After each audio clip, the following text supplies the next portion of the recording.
This one just was so fascinating. I mean, I just love the idea that here's a guy who, does this amazing performance art and does this caper and is kind of does this anarchistic work of art that is illegal and dangerous, but it doesn't hurt anybody. And it just was something that I thought was of a different time. You don't really see stuff like that anymore. And I also thought that it was almost like a fable. And so I really sparked to it when I found out about it.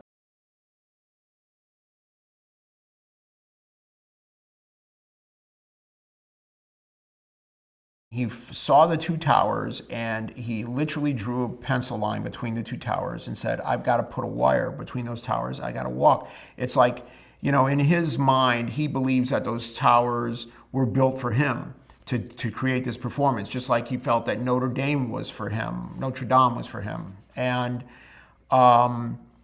what's amazing about Philippe and why I think his story is unique, but yet it's a universal story, is that that's what happens to all artists. When you ask an artist, why did you do this? Why did you paint this painting? Why did you make this movie? Why did you write this music? There's never any answer for it. It's just something I have to do.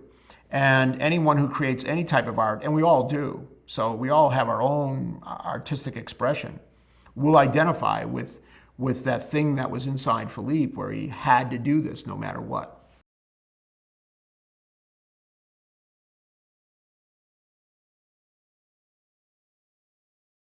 I was very thrilled when he agreed to do the part because he has that sort of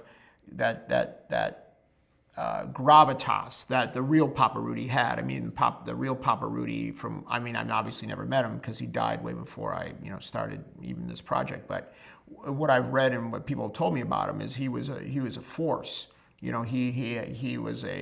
gravitas as a performer. He ran his troupe. Some say with an iron fist. So Sir Ben brings that to part. He is a force of nature when it comes to performing and comes to acting.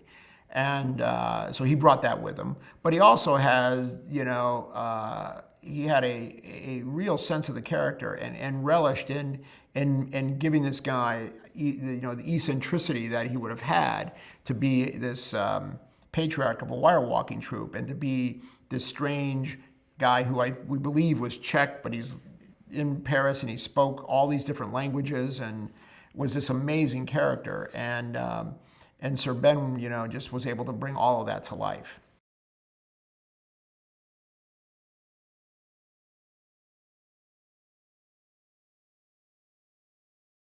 The thing that makes the movie interesting is it's a caper.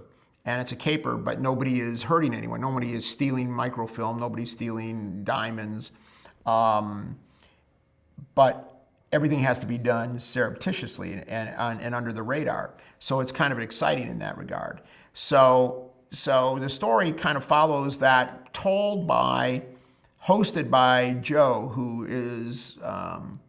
plays Philippe, and it tells us sort of like what it kind of goes back and forth in time, and it lets us know what early things about Philippe, and then how the caper unfolded.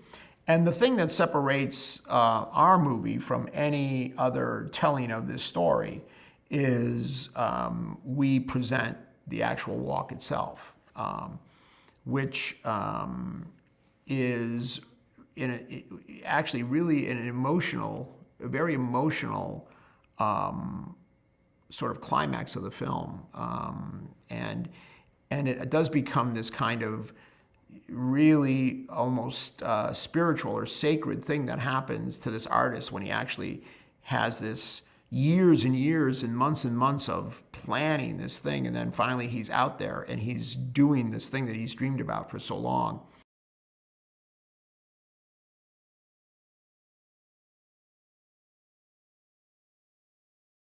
Everything starts with the story. And the story lends itself to being presented in 3D for obvious reasons. We're going to be up on the wire.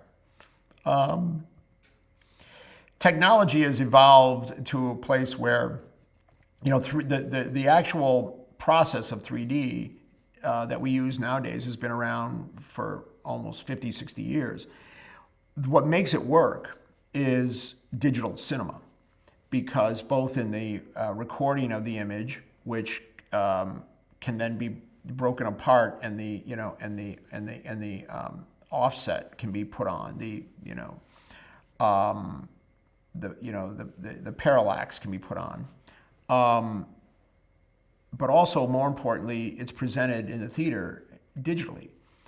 And what that allows is, it allows the image to be rock solid. It doesn't move because digital projectors don't have any moving parts. So the problem that made people not like 3D back in the old days was because they were trying to sync up two projectors, and the film was moving through the two gates, because they were mechanical machines, and they could never be rock solid images. So now we have this ability to make the images completely rock solid, which allows 3D to work.